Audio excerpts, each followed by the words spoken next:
Talk a little bit about my kidney journey in the last year.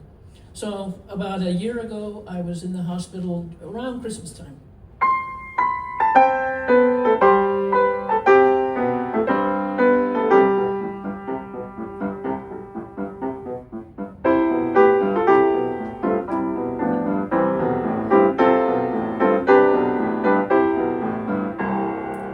So I had kidney failure, and straight from church, I went to the hospital. They admitted me, and they said, we're going to go ahead and give you surgery. So get ready, do the pre-op and everything. I came in my room a half hour later while I was in the hospital, and they said, actually, we're not going to give you surgery.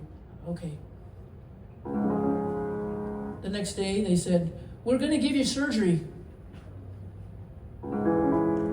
And then they said, actually, we changed our mind. We really don't want to give you surgery. We're just going to go ahead and not worry about it. So then they wanted my numbers to come up, and they weren't coming up like they were supposed to. And they said, at the hospital, we can't do anything for you anymore. I was in renal failure, and they said, we can't do anything. And I thought, I'm in the hospital, and they can't do anything for me. What am I supposed to do? And they said, well, just wait it out, and hopefully in a week you'll be better. So I waited it out.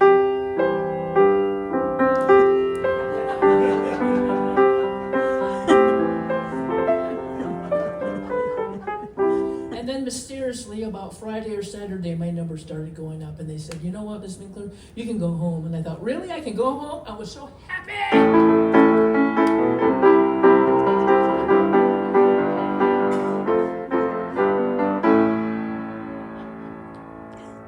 And about 2 or 3 months went by, and I had a dream.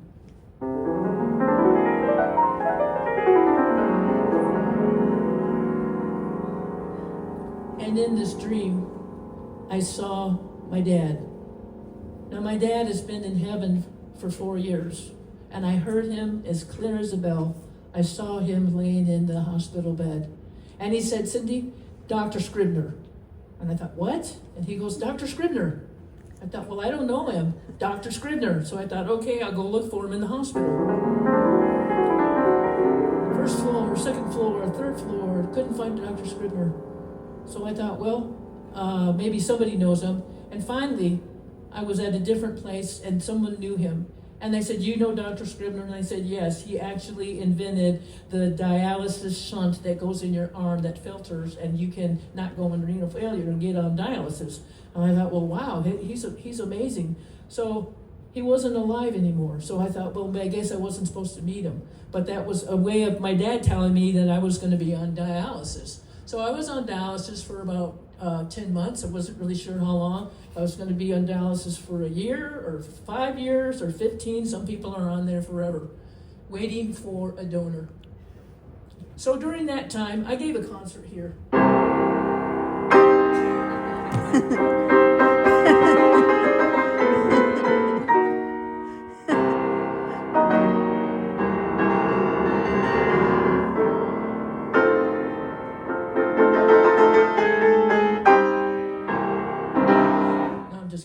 Just playing other songs at my concert. But it sounded good to me. Anyway, so while I was waiting for the concert, 2 people stepped forward and they said, we would like to be your donor. My former doctor and a friend that was new to me. I mean, not that new, but sort of new. And they said they would be my donors. And I thought, wow, so I gave them all the information on what to do. Meanwhile, I got this email and it said, Cynthia Minkler, you have been selected to receive a donor. I passed all my tests. It took 2 years. I passed all my tests to get my donor. So I was so happy.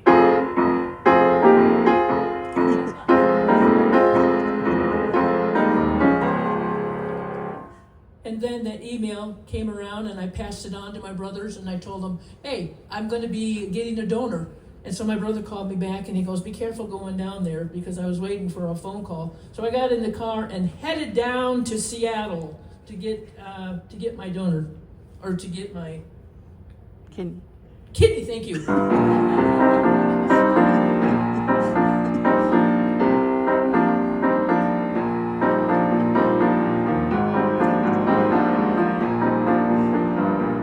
think I made it there in about an hour and 10 minutes, and I got to the UW and I said, I'm here to do a kidney thing, and would you be able to get me going on this? And they said, yes, you're on 6th floor. So I went up to 6th floor. I thought, wow, this was pretty high.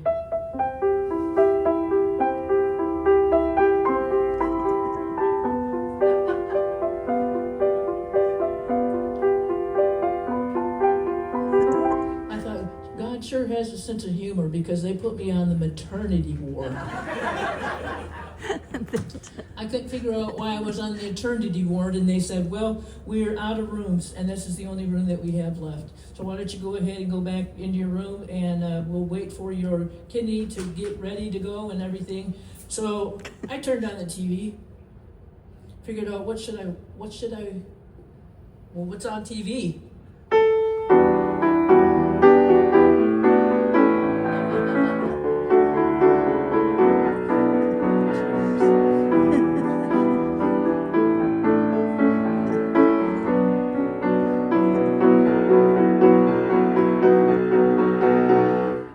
Episodes later, I thought I should probably change the channel. So I changed the channel, see what else is on. We have a right to pick a little fight bonanza. If any one of us picks a little fight, a little fight with me. We have a right to pick a little fight bonanza. If any one of us picks a little fight, he'll have to fight with me. Well, that was interesting. And then it was about 5:30, and they said, your room is ready now, so we'll go ahead and go in your room that you're going to recover in and live in for a while. So they took me to the room, and I thought, well, what in the world's going on in here? The TV was on.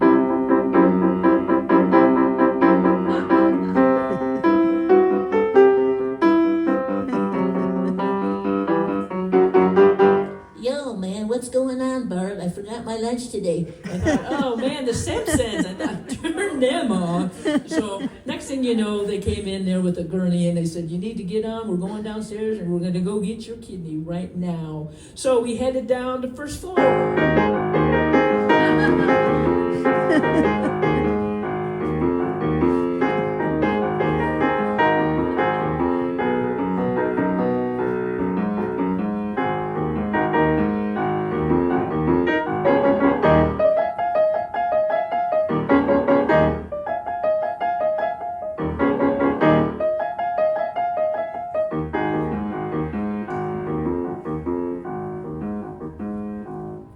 There was so many people in that surgery room. I thought there must have been 10 or so people in there.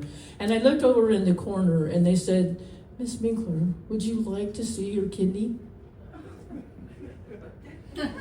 The weird part of me said yes. And they held it up really high in the air. And I thought, oh my goodness, it's so shiny and little and everything. And I can't believe that's going to be my kidney, I'm going to need to name it something. So I named it Mondi because I wasn't sure if it was a girl or boy. And I named it Monty.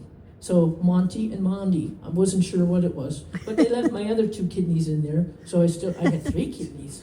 But that was really weird. So anyway, what was I going to say? This is why I brought myself a list here. Oh, yes. So I got my kidney, and before they put it in my little belly here, or big belly, they said, I told you they would like to see it, or I would like to see it. And they held it up so high, I thought, oh, they're going to drop it. I said, please don't drop it, don't drop it. I waited 30 hours to get this kidney, And then finally, they got it going, and the best thing about it was I knew that when I woke up, I was going to have a new kidney. Yeah. So that was the best. That is my gratitude for the year or decade. Yeah.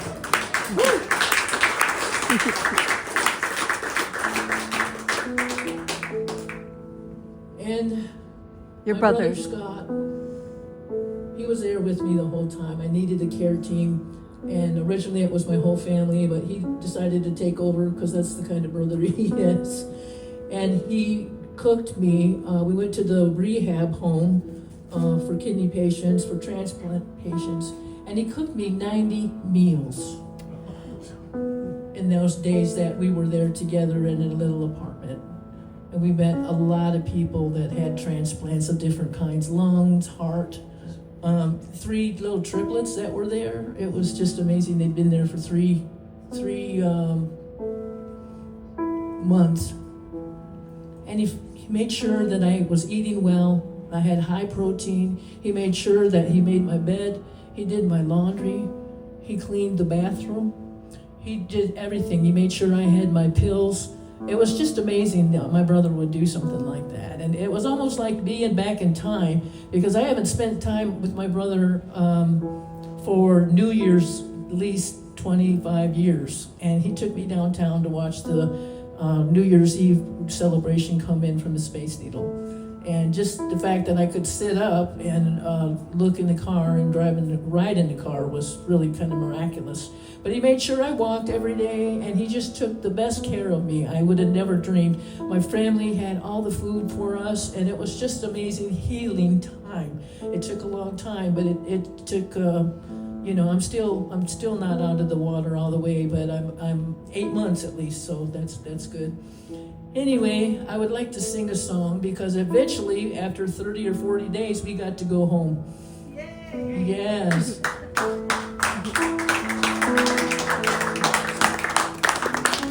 So I'd like to have you sing along with me on Country Roads, Take Me Home, just the chorus.